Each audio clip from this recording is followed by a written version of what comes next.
Welcome to Megapath Presents. I'm Ronnie Hayes, and today we're going to talk about the new cover reveal for The Walking Dead comic, issue 179. If you're new to this channel and you love The Walking Dead comic, we're going to be reviewing every month we review the new issues, but they are releasing issue 177 this coming Wednesday, I believe. So come back here, 6 p.m. Eastern Standard Time for that review.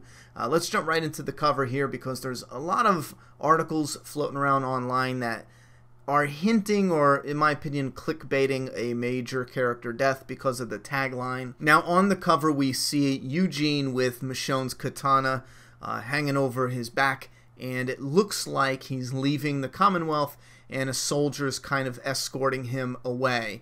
It gives it the vibe like they're sending him away, and the tagline reads, "The journey home. There's nothing worse than returning with fewer people than you left with." Now, the reason I say a lot of sites are clickbaiting a major death is because obviously Eugene looks kind of sad. He looks like he's being pushed out or forced out, and he has Michonne's katana over her back. In my opinion, I think this is more symbolic and misleading than it is hinting a character death. Now, obviously, Michonne just reunited with her daughter, so she's not going anywhere. She's not going back to Alexandria. Her place is at the Commonwealth to get readjusted and reintroduced to her daughter, who she hasn't seen in, 6 years, in this new world that they are living in, this world filled with zombies and shit. So Michonne was a character who was a lawyer, and she took a katana off, I think, her neighbor's wall, if I remember correctly, and she used it ever since day one to get out of the city, and that's her signature weapon ever since then. So that's the Michonne, post-apocalyptic Michonne. That's her signature weapon. That's like a part of her. They've showcased this in the comic, hanging it on the wall in Alexandria, and they also did that in the TV show where she hung her katana up on the wall, and she took a break from being that type of the broken person that she was. Now, in the comic book, when she reunites with her daughter, when it comes to symbolism, she's not necessarily that Michonne. I mean, she's still that Michonne, but she wants to open up more and, have a life with her daughter. I would imagine she needs to ask what her journey's been like. You get what I'm saying? So this Michonne that's been broken since she lost everything when the apocalypse started, I think that's just the symbolism there. Michonne is staying back at Commonwealth. She's not going back to Alexandria. I can't imagine her being like, "Here, take my katana." I mean, that could be a thing, but I can't imagine that, "Here, Eugene, I'm going to stay here, take my katana." She could just keep her katana at the Commonwealth. To put it plainly, I think that is just simply symbolism, and I don't think they're forcing Eugene away. I think that would be kind of ridiculous. You have this huge, massive community. You're taking so many different precautions. If you were going to send Eugene back to his old community, you would send an army with him. You would need to see that they aren't an actual threat. You can't just simply trust them immediately. That would be absolutely silly.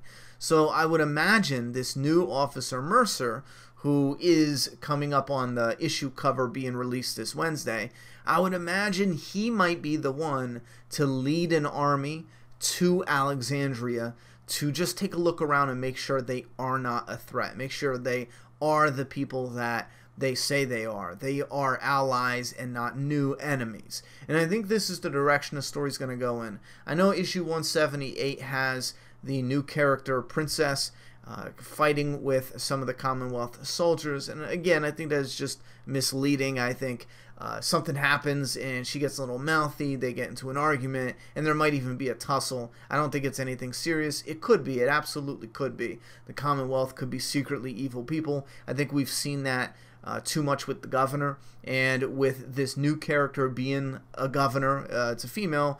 She's seemingly a lot nicer and a lot different, but still, you don't want to have the same repetitive story. So I can't imagine they are evil and they keep it hidden, if you get what I'm saying. So issue 177 is dropping this Wednesday with a variant cover of the governor. Issue 178 is going to drop with the variant of Andrea, and then issue 179, this Eugene, has the variant cover of a realistic but stylized rendition, did I use that word right, of Carl Grimes on the cover. So you guys give me your thoughts and opinions down below. I do believe the current storyline is going to be introducing more of the world at Commonwealth. I would actually love to see a little side story of Michonne's daughter. I think it's at this point in the comic we are able to let the story breathe a little and just showcase some of the other characters. And since it's Michonne's daughter, this could be a major new character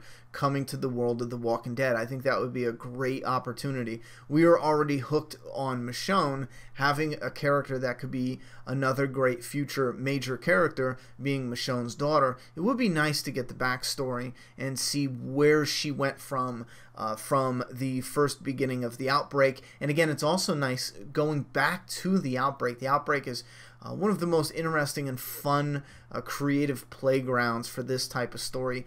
I am never sick and tired of revisiting the outbreak, so it would be nice to kind of revisit that and see her path and what brought her to the Commonwealth. So you guys let me know down below if you would like a side story where we go through maybe an issue or two, or maybe even its own separate story, kind of like Here's Negan, and we see what Michonne's daughter's been up to this whole time and what brought her to the Commonwealth, or how she got there.